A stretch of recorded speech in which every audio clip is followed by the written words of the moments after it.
ہمارے چینل سے جڑنے کے لیے YouTube پر لمرا ایجنسی سبسکرائب کریں۔ الحمدللہ رب العالمین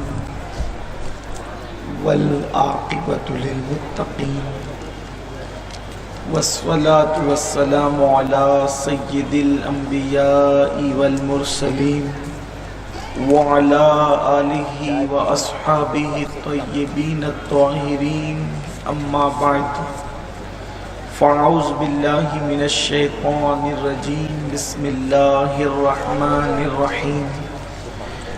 ان السمع والبصر والفؤاد کل اولئک کان عنہ مسئولا۔ جلوگر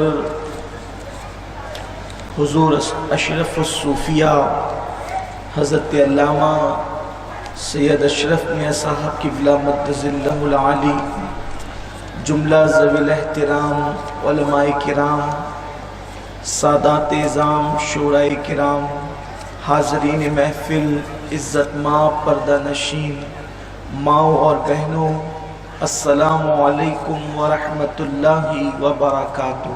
وعلیکم السلام۔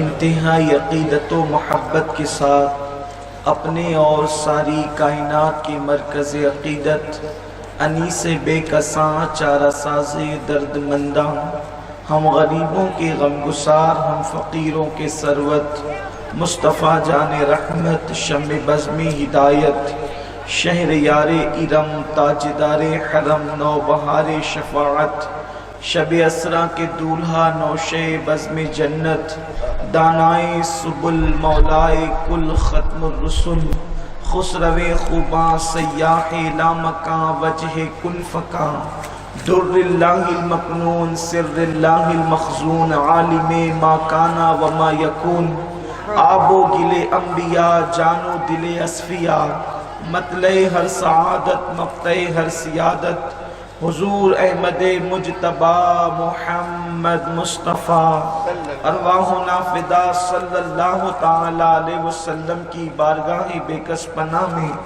جس طریقے سے میں پڑھا ہوں آپ بھی میرے ساتھ مل کر بآواز بلند پڑھیں۔ الصلاة والسلام علیک یا رسول اللہ، الصلاة والسلام علیک یا رسول اللہ، الصلاة والسلام علیک یا نبی اللہ، الصلاة والسلام علیک یا نبی، الصلاة والسلام علیک یا حبیب اللہ، وعلی آلک واصحابک یا نور اللہ، صلی اللہ تعالی علیہ وسلم۔ صلی اللہ تعالی۔ راہ پرخار ہے کیا ہونا ہے، راہ پرخار ہے کیا ہونا ہے، پاؤں افگار ہے کیا ہونا ہے، تیرے بیمار کو میرے عیسیٰ غش لگاتار ہے کیا ہونا ہے، اور دل ہمیں تم سے لگانا ہی نہ تھا، دل ہمیں تم سے لگانا ہی نہ تھا، اب سفر بار ہے کیا ہونا ہے، دور جانا ہے رہا دن تھوڑا، دور جانا ہے رہا دن تھوڑا، کوچ تیار ہے کیا ہونا ہے، کل وہاں دید کا دن آج یہاں، کل وہاں دید کا دن آج یہاں، آنکھ بیکار ہے کیا ہونا ہے، آنکھ بیکار ہے کیا ہونا ہے، اور کیوں رضا کڑتے ہو ہنستے اٹھو، کیوں رضا کڑتے ہو ہنستے اٹھو، جب وہ غفار ہے کیا ہونا ہے، جب وہ غفار ہے کیا ہونا ہے۔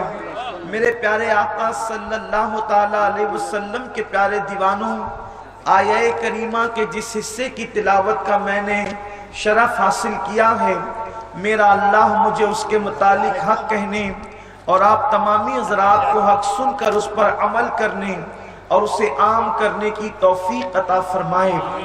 آج انسان اس روئے زمین پر اپنی زندگی کے شب و روز کو گزار رہا ہے، اللہ تبارک و تعالیٰ نے اس دور میں ہمیں پیدا کیا ہے کہ آرائش و زیبائش کے سارے سامان ہمارے پاس موجود ہے. اگر گرمی بے چین کرے تو انسان کے پاس پنکھے اور اے سی کے انتظامات ہیں.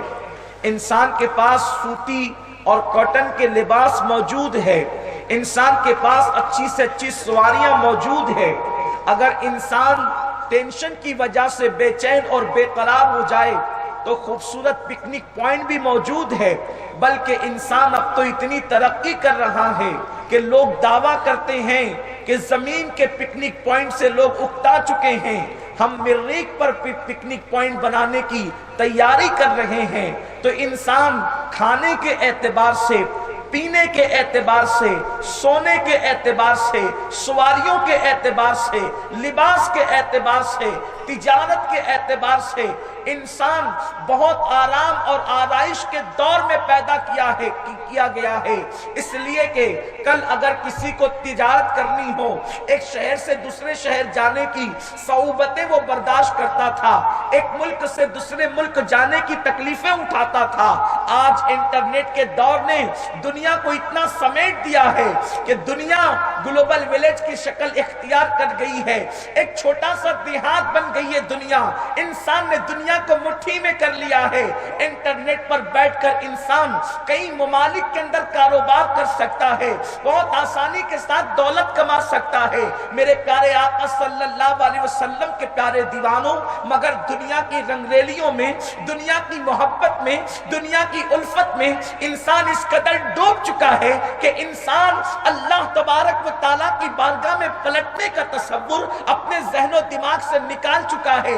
یہی وجہ تو ہے انسان کی صبح ہوتی ہے غفلت کے اندر، انسان کی شام ہوتی ہے غفلت کے اندر. انسان کو مال تو یاد رہا لیکن مال دینے والا خدا یاد نہ رہا. انسان کو زندگی سے پیار تو رہا، زندگی دینے والے خدا کو بھول گیا. انسان کو سانسوں سے پیار تو رہا لیکن جس کی وجہ سے، جس کے کرم سے سانسیں چلتی ہے، اس خدا کی یاد کو انسان بھول گیا. میرے پیارے آقا صلی اللہ علیہ وسلم کے پیارے دیوانوں، آنکھوں سے پیار تو ہے مگر آنکھوں کا صحیح استعمال یاد نہیں. کانوں سے محبت تو ہے مگر کانوں کا صحیح استعمال یاد نہیں. اچھی طرح سے کان کھول کر سن لو، یہ زندگی کی خوبصورت بہاریں، یہ سانسوں کی خوبصورت بہاریں، یہ زیست کا حسین نظام اللہ تبارک و تعالیٰ نے انسان کو جو عطا کیا ہے وہ قادر و قیوم ہر نعمت کو بار بار دیتا ہے، ہر نعمت بار بار عطا کرے گا. اگر تمہیں بارش کی ضرورت ہے وہ بار بار عطا کرے گا. زمین کی ضرورت ہے وہ تمہیں بار بار عطا کرے گا.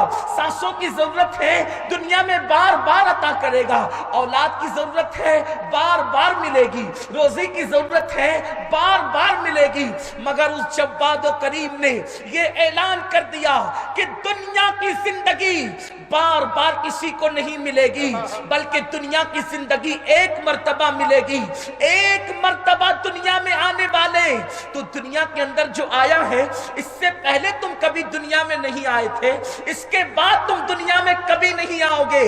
اگر رب کی بارگاہ میں معروضہ پیش کرو گے، اللہ مجھے 2 رکعت نماز پڑھنے کے لیے دنیا میں پھر سے جانا ہے، ارشاد ہوگا بندے موقع ختم ہو گیا. جب ہم نے تجھے ٹائم دیا تھا اس وقت تو نے اپنے وقت کا استعمال نہ کیا. میرے پیارے آقا صلی اللہ علیہ وسلم کے دیوانوں، دنیا کی یہ زندگی اللہ نے پہلی اور آخری مرتبہ عطا فرمائی ہے. اس سے پہلے بھی نہیں ملی تھی، اس کے بعد بھی نہیں ملے گی. جنم نہیں ہے اسلام میں، دوسرا تیسرا جنم نہیں ہے اسلام میں. اسلام میں تو ایک ہی جنم ہے.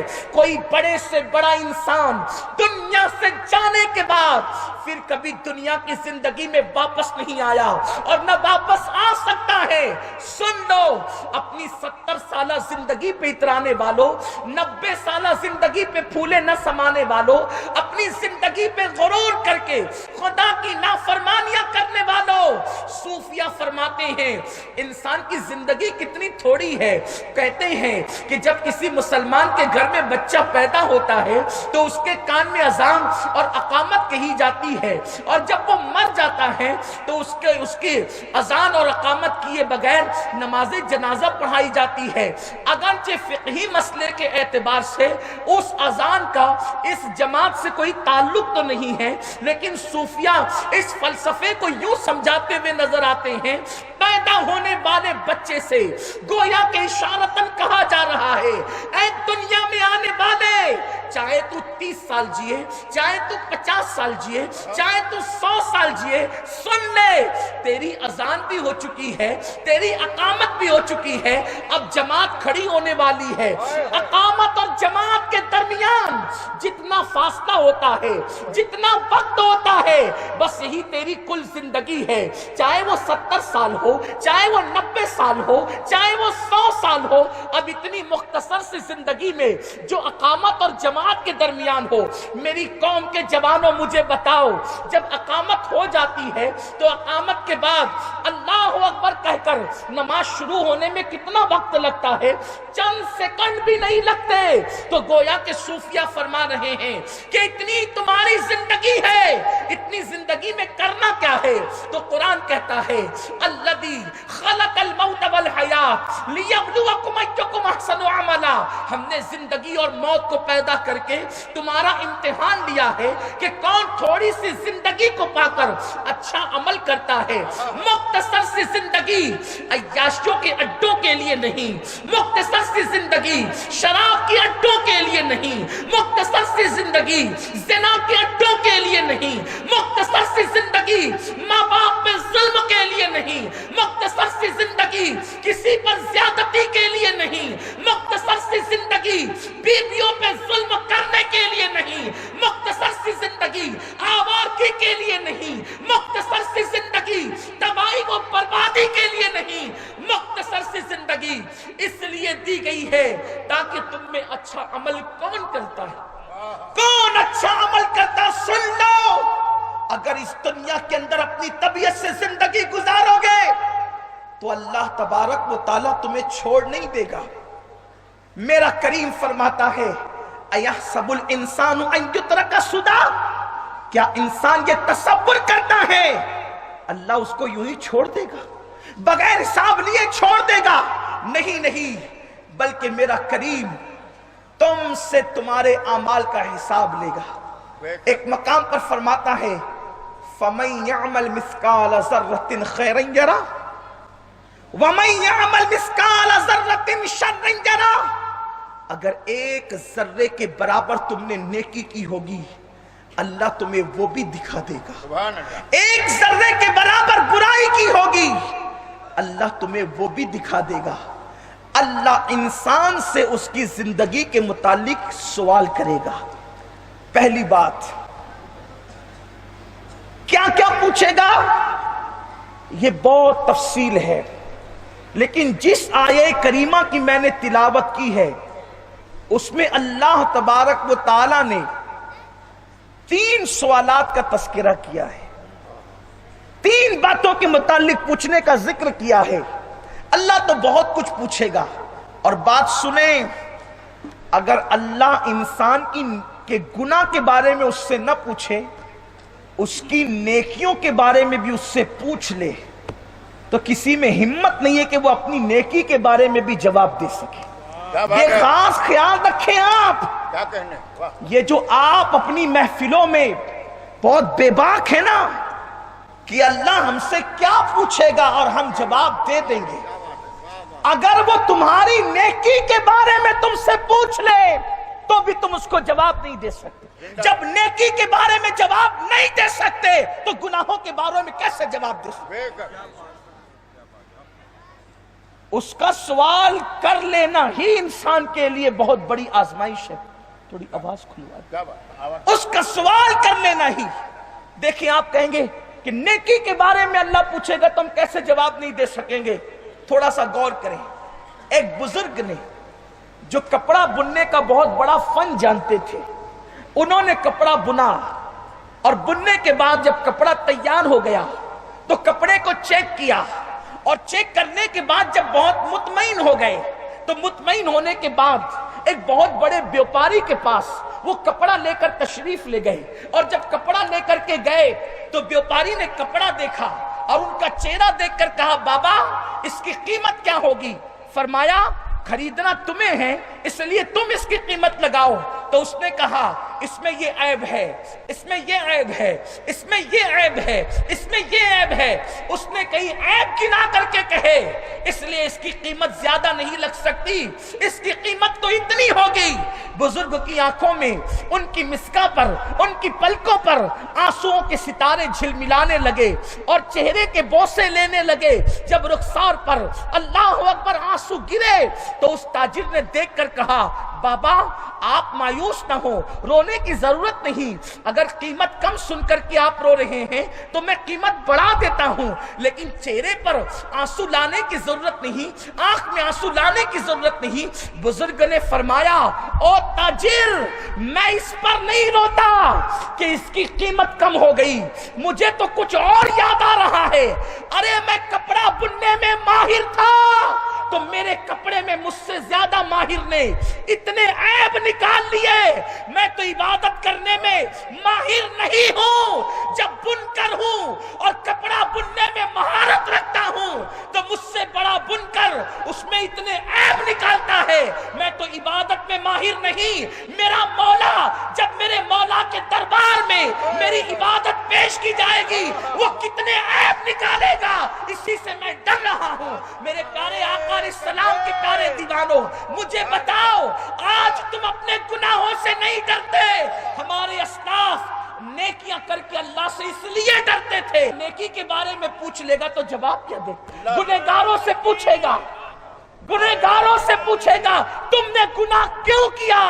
نیکوکاروں سے اگر پوچھ لیا کہ نیکی کی توفیق پہ شکر کتنا ادا کیا، نیکی کی توفیق پہ شکر کتنا ادا کیا، اس لیے کہ یاد رکھنا گناہگار تو پھر بھی کرم سے چھٹ جائیں گے، لیکن اگر نیکوکار سے پوچھ لیا کہ وہ توفیق پہ شکر، حضرت مالک الدینار کہتے ہیں خدا جسے نیکی کی توفیق دے اگر وہ انگاروں پہ سجدہ شکر ادا کرے تو بھی وہ رب کا شکر ادا کرنے کا حق ادا نہیں کر سکتا۔ ایک مرتبہ حضرت ایوب علیہ السلام اپنے صبر پر نازا ہو گئے اور نازا ہو کر کہنے لگے، اللہ نے خود ان کی تعریف کی، ان کو نعم العبد کہا، اچھا بندہ کہا، اور حضرت ایوب نے صبر کا حق بھی تو ادا کیا، لیکن ایک دن نازا جو ہو گئے صبر پر تو رب سے کہنے لگے، دیکھا میں نے کیسا صبر کیا۔ ندا آئی، ایوب ذرا یہ بھی بتا دے کہ صبر کی توفیق لایا کہاں سے؟ صبر کی توفیق لایا کہاں سے تھا؟ حضرت ایوب پہ وجد کی کیفیت طاری ہو گئی، پیرہن چاک کر دیا، آنکھوں میں اشک آ گئے، پکار اٹھے، اگر تو توفیق نہ دیتا تو ایوب کبھی صبر نہ کر سکتا تھا۔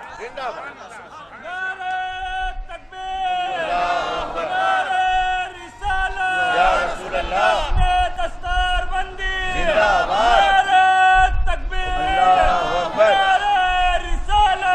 میرے پیارے آقا صلی اللہ علیہ وسلم کے دیوانوں تو یاد رکھو، اللہ اگر انسان سے اس کی نیکی کے بارے میں بھی پوچھ لے تو انسان جواب نہیں دے سکتا، گناہ کے بارے میں کیا جواب دے؟ اور انسان کس قدر بے باک ہے، وہ کون سا گناہ ہے جو ہماری زندگیوں کے اندر موجود نہیں؟ میں اور آپ تو کیا، بڑی معذرت کے ساتھ حضور اشرف الصوفیہ یہاں موجود ہے، بہت بڑے بڑے علماء اور خطبہ یہاں موجود ہے، شعراء موجود ہے، میں تو ان کے سامنے بہت چھوٹا سا ایک طالب علم ہوں۔ آج خدا جانے اہل سنت کو کس کی نظر لگ گئی کہ وہ منبر جو کبھی لوگوں کا احتساب کرتا تھا آج وہ منبر لوگوں کو سہلا سہلا کر کے سلا رہا ہے۔ کیا کہنے ہیں؟ جنت اتنی سستی اور آسان کر دی گئی، اس کا چہرہ دیکھو تو جنت ملے گی اور اس سے مسافہ کر لو تو جنت ملے گی۔ میں انکار نہیں کرتا، لیکن میں آپ سے پوچھنا چاہتا ہوں، صحابہ تو حضور سے مسافہ کرتے تھے، لیکن ان میں کسی کی زندگی کو بے عملی کی طرف بتائیے۔ قرآن جب صحابہ کی پہچان بیان کرتا ہے کہ محمد الرسول اللہ کے صحابی کیسے ہیں تو قرآن ان کی پہچان یوں بیان کرتا ہے، تراہم رکعن سجدا یبتغون فضلا من اللہ ورضوانا، تم انہیں جب بھی دیکھو گے یا تو ان کو رکوع کرتے دیکھو گے یا تو سجود کرتے دیکھو گے۔ اور آج العیاذ باللہ ہم تو جلسے سے پہلے بھی نماز پڑھ کر نہیں آتے اور جلسے کے بعد بھی نماز نہیں پڑھتے. جس قوم کی اکثریت کا یہ حال ہو وہ قوم عزت کے ساتھ زمین پہ کیسے جی سکتی ہے؟ آج لوگ تماشائی بنے ہوئے ہیں مسلمانوں کا. مسلمان تباہی کے دہانے پر ہے، پوری دنیا تماشائی بنی ہوئی ہے. کوئی آصفہ کے قتل پہ رو رہا ہے، کوئی سیریا پہ ماتم کر رہا ہے، کوئی یمن پہ آنسو بہا رہا ہے، کوئی سعودی کے اندر جو ہے سنیما کھانے کھلنے پر احتجاج کر رہا ہے. میں تم سے پوچھنا چاہتا ہوں، یہ حالات دنیا نے کبھی نہ دکھائے ہوتے اگر ہم نے اپنے بچے کو سجدے کا پابند کر دیا ہوتا. اس لیے کہ یہ سارے جرائم دنیا میں اس بنیاد پر ہے کہ لوگ سجدوں سے دور ہے، جو سجدوں سے قریب آ جاتے ہیں. قرآن کہتا ہے ان الصلاۃ تنہی عن الفحشاء والمنکر، بے شک نماز ساری برائی اور بے حیائیوں سے روک لیتی ہے. لیکن آج ہماری طبیعت کیا ہے؟ رمضان شریف میں بھی لوگ سو کر نمازیں ترک کرتے ہیں. ہم نے تو ایسے بھی لوگوں کو دیکھا ہے کہ جو عمرہ پہ جاتے ہیں اور حرم میں نمازیں چھوڑ دیتے ہیں. لوگوں کی کیفیت یہ ہے، اس لیے کہ ان کو تو یہ سبق پڑھایا گیا ہے آپ کو تو غوث پاک بخشوائیں گے نا، آپ جو چاہے کریں. لیکن ان کو نہیں بتایا گیا کہ غوث پاک نے فرمایا کہ جس نے ایک وقت کی نماز جان بوجھ کر چھوڑ دی، غوث پاک حنبلی المسلک ہونے کی وجہ سے آپ نے اس پہ کفر کا فتویٰ دیا.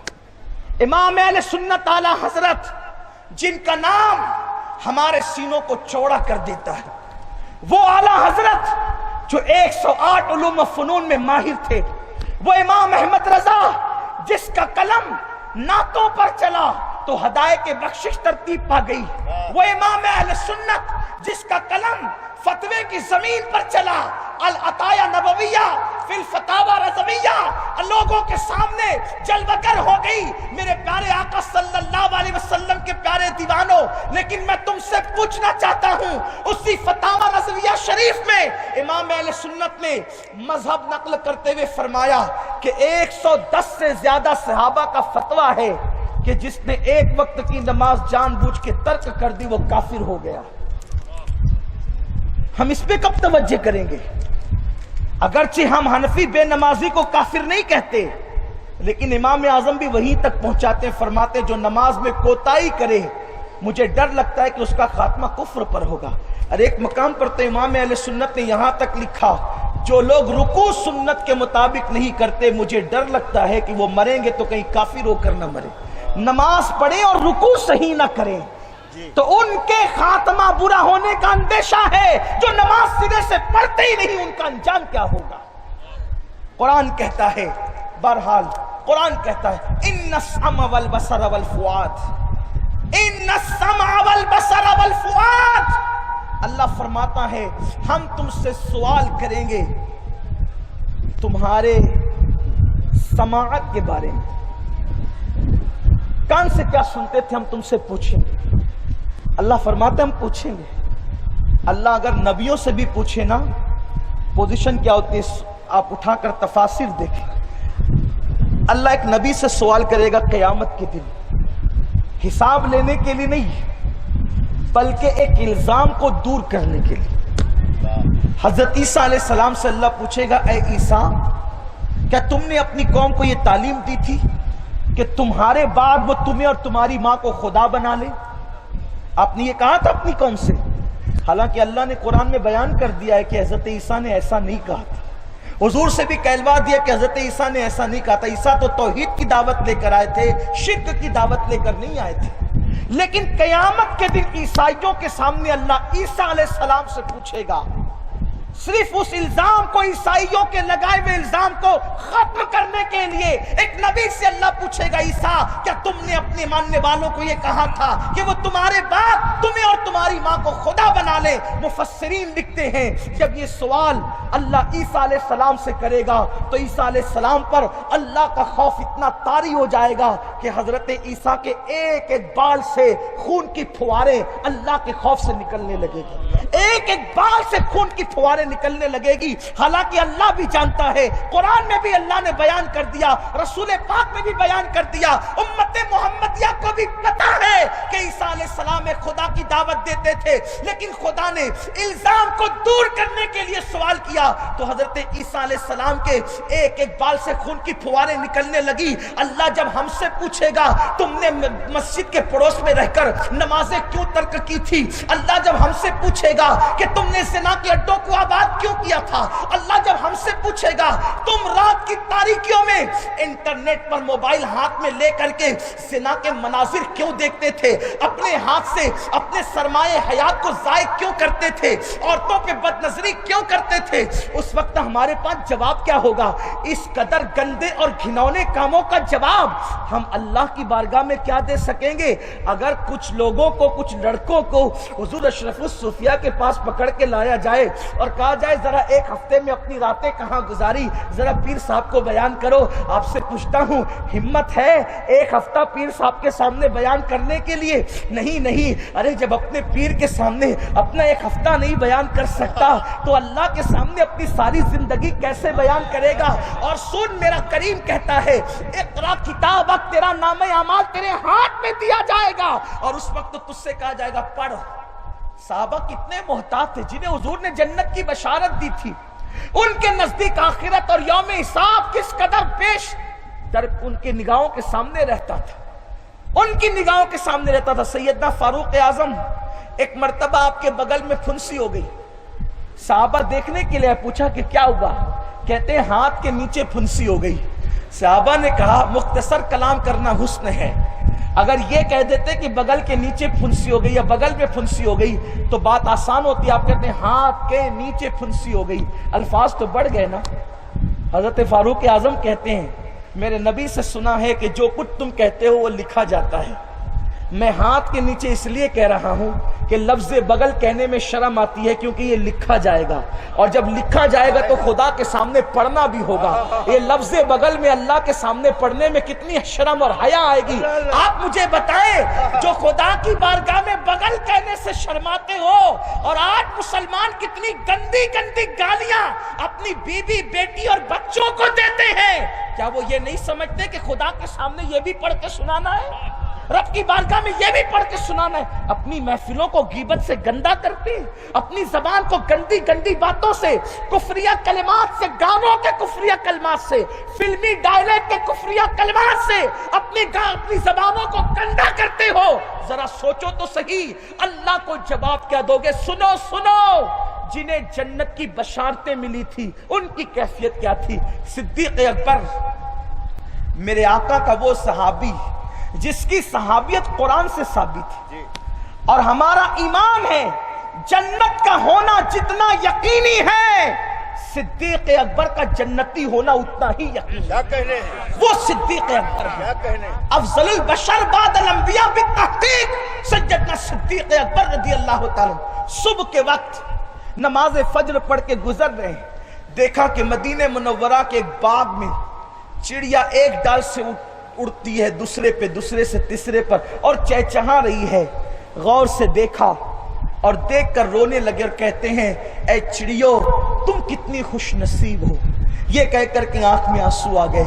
صدیق اکبر کے اتنا کہنے پر کسی نے کہا ابو بکر تم سے زیادہ خوش نصیب کون ہو سکتا ہے، تم ان چڑیوں کو خوش نصیب کہہ کے رو رہے ہو؟ صدیق اکبر کہتے ہیں یارو قیامت کے دن ان چڑیوں کا حساب نہیں ہوگا، یہ مٹی بنا دیے جائیں گے، اور قیامت کے دن ابو بکر سے اس کے اعمال کے بارے میں پوچھا جائے گا۔ میں اپنے اللہ کو کیا جواب دوں گا؟ کیا کبھی ہم نے بھی یہ سوچا؟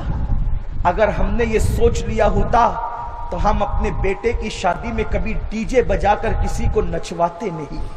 اگر ہم نے بھی یہ سوچ لیا ہوتا تو ہم کبھی رشوت کسی کو نہ دیتے نہ لیتے، نہ سود کے پیسے ہم کسی کو دیتے نہ لیتے۔ کیا ہمیں نہیں پتا، مسلمانوں کو نہیں پتا کہ دنیا میں کیوں آئے ہیں، زندگی کیوں ہے؟ اللہ فرماتا ہے تمہاری سماعتوں کے بارے میں تم سے پوچھا ہے، کیا تم نے سنا تھا؟ آج تو کانوں میں ایئر فون لگا کر لوگ گانے سنتے، گانے، میوزک عام ہو چکے ہیں۔ آج نوجوان لڑکے فیشن کی طرف جا رہے ہیں، نوجوان لڑکے فیشن کی طرف، جس کے کانوں میں ایئر فون لگاؤ، موبائل کے جیب کے اندر موبائل رکھا ہو اور کمر لٹکا کر چل رہا ہو، دوسرے لڑکے بیچارے اس کو رشک کی نظر سے دیکھتے، یار کتنا اسمارٹ ہے۔ گناہ کرنے والا کبھی اسمارٹ ہو نہیں سکتا، خدا کی عزت کی قسم اس سے زیادہ بیکورڈ کوئی نہیں ہے۔ وہ بندہ کبھی اسمارٹ نہیں ہو سکتا، وہ بندہ کبھی عزت والا نہیں ہو سکتا جو گناہ کر رہا ہو، خدا کی نافرمانی کر رہا ہو۔ میرے رسول صلی اللہ علیہ وآلہ وسلم نے فرمایا، جنہوں نے اپنے کانوں سے گانے اور میوزک سنے ہوں گے، قیامت کے دن جہنم کی آگ کا پگھلایا ہوا سیسا ان کے کانوں میں ڈالا جائے گا۔ ذرا اپنے گھر کے چولہے پر تیل گرم کر کے اپنے کان میں ڈال کر دیکھو، جب خود کے گھر کے چولہے میں کیا ہوا گرم تیل کان اس کو برداشت نہیں کر سکتے، تو جہنم کا پگھلایا ہوا سیسا ہمارے کان کیسے برداشت کر سکیں گے؟ میرے آقا صادق و مصدوق نبی صلی اللہ علیہ وسلم فرماتے ہیں کہ جہنم کی آگ کو 70 مرتبہ رحمت کے پانی سے دھویا گیا، تب کہیں جا کر کے دنیا کی آگ بنی، یعنی 70 درجہ زیادہ گرم ہے جہنم کی آگ۔ ارے جب دنیا کی گرم کی ہوئے آگ پر جب تیل وہ گرم کانوں کو برداشت نہیں ہوتا، تو وہ سیسا جو جہنم کی آگ پہ گرم کیا جائے گا وہ تمہارے کان کیسے برداشت کریں گے؟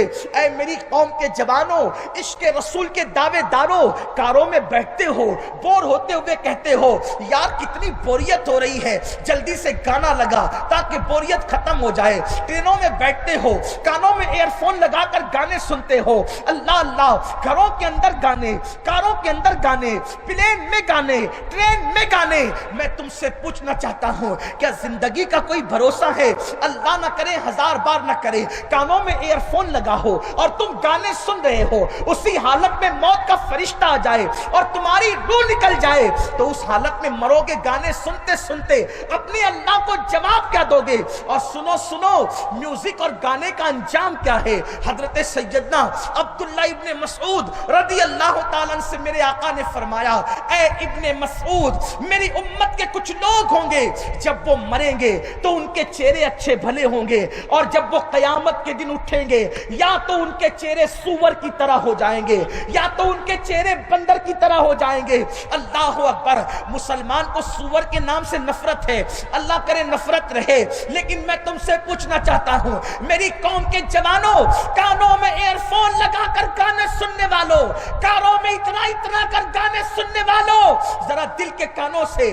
سچے نبی کا فرمان سنو۔ آقا فرماتے ہیں مریں گے تو اچھے بھلے قبر میں دفن ہوں گے، اور جب قیامت میں اٹھیں گے یا تو چہرے سور کی طرح ہوں گے یا تو بندر کی طرح ہوں گے۔ عبداللہ ابن مسعود نے پوچھا، میری مائیں اور بہنیں بھی موجود ہیں، خواتین کو بھی گانوں سے بڑا پیار ہو گیا، خواتین کو بھی گانوں سے بڑی محبت ہو گئی، روٹی پکا رہی ہے تو گانے سن رہی ہے، سالن تیار ہو رہا ہے گانے سن رہی ہے، ہنسنے کی بات نہیں ہے۔ اے میری قوم کے مسلمانوں اور اے خواتین اسلام، اے کنیزان فاطمہ، یہ اپنے دل کا درد آپ کے سامنے پیش کر رہا ہوں۔ اللہ اللہ، چولہا جلا رہی ہو تو گانے، کپڑے دھل رہی ہو تو گانے، شادیوں میں گانے گانے گانے، میوزک میوزک کتنا عام ہو گیا۔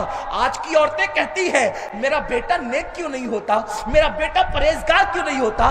ارے نادان، تو پیٹ میں بچے کو رکھ کر جب گانے سنے گی تو تیرا بچہ نیک کیسے ہوگا، تیرا بچہ فرما بردار کیسے ہوگا؟ سنو سنو، آج دنیا کے مقرر بڑے فخر سے تقریر کرتے ہیں، اور خطیب کو فخر کے ساتھ یہ جملے کہنے کا حق بھی ہے کہ اللہ اللہ، سیدہ فاطمہ کا شہزادہ وہ شہزادہ ہے جس نے نیزے پہ قرآن سنایا ہے، نہ ان سے پہلے نہ ان کے بعد نیزے پہ قرآن سنانے والا قاری زمین کے اوپر نظر نہیں آتا۔ اس کی وجہ کیا ہے؟ اس کی وجہ کیا ہے؟ لوگ اپنے اپنے طور پہ وجہ بیان کرتے ہیں، اور سب کو اپنی رائے کا اظہار کرنے کا حق ہے، لیکن اگر کوئی فقیر قادری سے پوچھے کہ بتاؤ امام حسین نے نیزے پہ قرآن کیوں سنایا، نہ ان سے پہلے کوئی سناتا نظر آ رہا ہے نہ ان کے بعد کوئی سناتا نظر آ رہا ہے، آخر وہ کیسے؟ تو یہ بات میں کہنے میں بالکل کوئی جھجک محسوس نہیں کرتا کہ جو لوگ خانقاہوں میں قرآن پڑھتے ہیں، جو لوگ مدرسوں میں قرآن پڑھتے ہیں، جو لوگ مسجدوں میں قرآن یاد کرتے ہیں، وہ منبروں محراب پہ قرآن سناتے ہیں، جو ماں کی گود میں لوریوں کی شکل میں قرآن پڑھتے اور سنتے ہیں، وہ کاری نیزے پہ قرآن سناتے ہوئے نظر آتے ہیں۔ سیدہ فاطمہ نے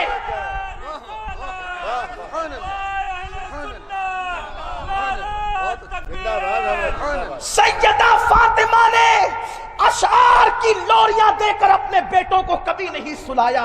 سیدہ فاطمہ جھولا جھلاتی تھی اور لوریاں دیتی تھی تو اللہ کے کلام کی شکل میں قرآن مقدس کی تلاوت کرتی تھی۔ ارے جب ماں قرآن پڑھتی ہے تو پھر اولاد کے اندر یہ نکھار پیدا ہوتا ہے، لیکن آج کی عورتیں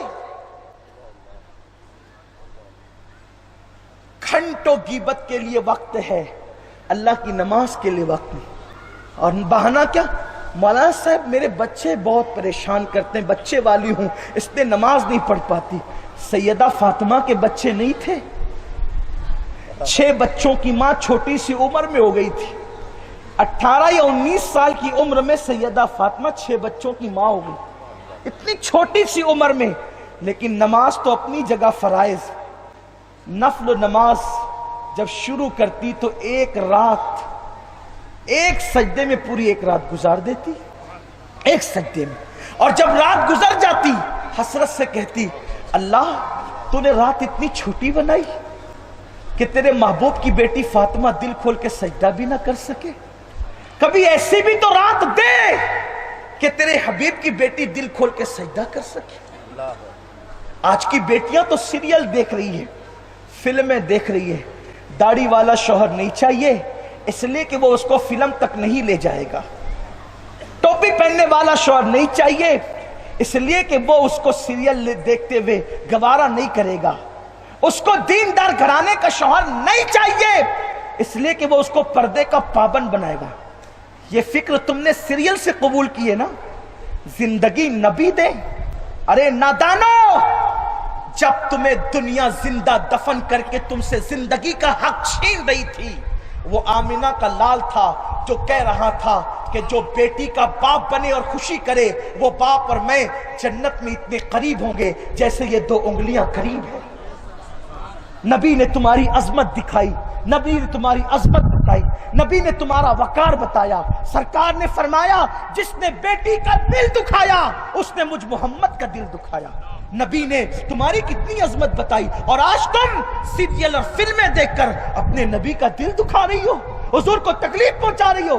دیندار نہیں چاہیے، دیندار نہیں چاہیے۔ کیوں؟ کیونکہ وہ تمہارے گناہوں کے ارمان پورے نہیں ہونے دے گا۔ تو پھر سنو، اگر تمہیں دیندار نہیں چاہیے اور ہیرو چاہیے ہیرو، تو ہاتھوں کی مہندی بھی نہیں چھوٹتی اور تمہاری آنکھیں آنسو بہانا شروع کر دیتی ہے۔ کیوں؟ اس لیے کہ بعد میں پتا چلتا ہے نکاح تو ہو گیا لیکن مجھ سے پہلے بھی کسی سے افیئر چلتا تھا۔ آج کل تو اسی سے فون پہ لگے رہتے ہیں، اس وقت رونے کو مزدور نہیں ملتے۔ لیکن میں یہ بھی نہیں کہتا، یہ بات بھی کہہ دوں، یہ بھی نہیں کہتا کہ صرف داڑھی رکھنے والے کو میں دیندار کہتا ہوں، نہیں، یہ خاص بات سمجھیں۔ صرف ٹوپی پہننے والے کو دیندار میں نہیں کہتا، میں کیا، میری حیثیت کیا، میری اوقات کیا، لیکن آپ نے بٹھایا ہے تو میں اپنے علماء کو، اپنے بزرگوں کو سبق سنا رہا ہوں۔ غلطی کروں گا تو میری اصلاح کریں گے۔ حضور نے فرمایا التقوی ہاں ہونا، تقوی یہاں ہے۔ جب تک کہ یہ دل اللہ کی خشیت کا گنجینہ نہ بن جائے، ٹوپیاں پہن لو یا داڑیاں رکھ لو، تم دیندار نہیں ہو سکتے۔ اس لیے کہ اگر داڑھی کے بال بڑھانا صرف دینداری ہوتی تو سکھ بھی تو داڑیاں رکھتے ہیں، آپ سے بڑی پگڑیاں وہ باندھتے ہیں، لیکن بات کیا ہے، ان کی پگڑی کبھی امامہ نہ بن سکی اور ان کی داڑھی کے بال کبھی نور مصطفیٰ نہ بن سکے۔ کیوں؟ اس لیے کہ دل کی بات ہے۔ جب دل خشیت ربانی کا خنجینہ بن جاتا ہے تب کہیں جا کر کے انسان دیندار بنتا ہے۔ میں آپ سے بھی کہتا ہوں داڑھیوں کو بدنام مت کرو، ٹوپیوں کو بدنام مت کرو، اسلامی اولیے کو بدنام مت کرو، ذرا سب بدلا دل بھی تو بدل کے دیکھو، تبدیل کر کے دیکھو۔ ہم لوگوں کے سامنے نیک بنتے ہیں، کبھی ہم تنہائی میں بھی نیک بنے؟ میرے مرشد حضور غوث العظم دستگیر فرماتے ہیں جو لوگوں کے سامنے گناہ چھوڑے اور تنہائی میں گناہ کرے، غوث پاک فرماتے ہیں وہ زندیق ہے، زندیق۔ لوگوں نے کہا وہ زندیق کیسے؟ کہا گناہ لوگوں کے سامنے کیوں نہیں کرتا؟ کہا لوگوں کے خوف سے۔ کہا تنہائی میں کیوں کرتا ہے؟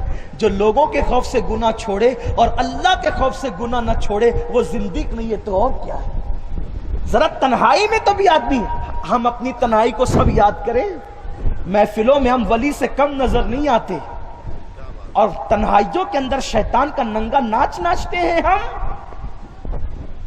ہر آدمی تھوڑا سا تصور کر لے، سب کی بات نہیں کرتا۔ ہم نے موبائل کے اندر مشکل پاسورڈ کیوں ڈال رکھا ہے ذرا یہ تو سوچ لو۔ ہر آدمی نے اپنے موبائل میں مشکل پاسورڈ ڈال رکھا، کیوں؟ اس لیے کہ اس میں اتنی گندگی بھر دی ہے کہ کوئی دیکھ نہ سکے۔ مشکل پاسورڈ ڈال کر سب سے اپنے موبائل کی گندگی چھپا سکتے ہو، کیا اپنے رب سے بھی چھپا لو گے؟ ہوا معکم اینما کنتم، تم جہاں کہیں ہو اللہ تمہارے ساتھ ہے، اتنا ساتھ ہے نحن اقرب الیہ من حبل الورید۔ واتقوا اللہ ان اللہ کان علیکم رقیبا، اللہ سے ڈرو وہ تم پہ کڑی نگرانی کر رہا ہے۔ سب کے سامنے نیک بننا آسان ہے، رب کی بارگاہ میں نیک بننا مشکل ہے۔ اور سنو، سب کے سامنے نیک بننا کام نہیں آئے گا جب تک رب کی بارگاہ سے نیکی کی سند نہ مل جائے۔ انشاءاللہ میں اینڈ پر ایک روایت پڑھوں گا اور اپنی بات ختم کروں گا۔ میں اپنی بہنوں کو پیغام دے رہا تھا، دیندار نہیں چاہیے، دیندار نہیں چاہیے، کیونکہ پردے کا پابند بنائے گا۔ پردے کو تو آپ ظلم سمجھتی ہے۔ ہندوستان میں ہمارے علماء جانتے ہیں، جو اخبارات پڑھتے ہیں یا جو لوگ نیوز سے سنتے وغیرہ رہتے ہیں انہیں پتہ ہے، ہندوستان میں ایسے ایسے سیریل اب آغاز کر دیے گئے ہیں، شروع کر دیے گئے ہیں، جس سے اسلامی بہنوں کے اندر اسلام سے بغاوت کا رجحان پیدا ہو۔ اور ایک تو ایسا گندا سیریل آ چکا ہے کہ جس میں اسلام کے خلاف اتنا زہر اگلا جا رہا ہے کہ بچیوں کو سنبھالنا مشکل ہو جائے گا اگر ہم نے اس سیریل سے اپنی قوم کی بیٹیوں کو نہ بچایا۔ پردے کے حوالے سے بغاوت، اسلامی قانون کے حوالے سے بغاوت، شریعت کے حوالے سے بغاوت، باپ اور ماں کے حوالے سے بغاوت بہت ضروری ہے کہ اپنی بچیوں پر، اپنے بچوں پہ کنٹرول کرو۔ اور میں قوم کی بیٹیوں کو پیغام دینا چاہتا ہوں، سیریل دیکھ کر زندگی سیکھنے کی ضرورت ان کو ہے جن کے پاس محمد الرسول اللہ کی زندگی نہیں ہے، جن کے پاس ماں عائشہ صدیقہ کی زندگی نہیں ہے، جن کے پاس سیدہ فاطمہ الزہرا کی زندگی نہیں ہے۔ ہم لوگ یتیم اور بے سہارا نہیں ہے۔ حضور نے ہمیں بستر سے لے کر دفتر تک کی ساری زندگی کا سلیقہ سکھا دیا ہے۔ ہمیں کسی سیریل کی ضرورت نہیں ہے، سیریل کی ضرورت ان کو ہے جن کے پاس اسوہ محمدی موجود نہیں ہے۔ آج قوم کی بیٹیاں پردے سے بغاوت کر رہی ہیں، تجوریاں بھری ہوئی ہے کپڑوں سے، لیکن آج بھی عزت کی حفاظت نہیں کر پا رہی ہے۔ سیدہ فاطمہ کے پاس ایک دوپٹہ ہے جس میں 17 پیون لگے ہوئے ہیں، 16 پیون کپڑوں کے ہیں اور 17واں پیون کو کپڑا نہیں ملتا تو چمڑے کا سیدہ نے پیون 17واں لگا رکھا ہے۔ لیکن حیا کا حال یہ ہے کہ آپ کے دوپٹے کو کبھی چاند و سورج نے بھی نہیں دیکھا۔ میرے امام نے کہا جس کا آنچل نہ دیکھا مہو مہر نے، اس ردائے نزاہت پہ لاکھوں سلام۔ ایک بار امام عالی مقام سے کسی نے کہا تھا حسین تیری ماں بڑی نیک تھی، تو آپ نے کہا تھا تو نے سچ کہا، جب میری ماں کا وصال ہوا 6 یا 7 سال کی میری عمر تھی، لیکن میں نے اتنے بچپنے میں بھی اپنی ماں کے سر کے بالوں کو کبھی نہیں دیکھا۔ سوچو جو اپنی اولاد سے اپنے سر کے بالوں کو چھپائے ان کے تقوی کا حال کیا ہوگا۔ اللہ اللہ، اے خاتون جنت کی کنیزوں، آؤ پھر تجدید وفا کر لو، آؤ پھر دین کی طرف پلٹ جاؤ، آؤ پھر شریعت کی طرف پلٹ جاؤ، اس لیے کہ دین سے دور ہو جاؤ گے تو تباہ ہو جاؤ گے، دین کے قریب آؤ گے تو نجات پا جاؤ گے۔ اپنی گفتگو کو سمیٹتے ہوئے عرض کر رہا ہوں، میں یہ عرض کر رہا تھا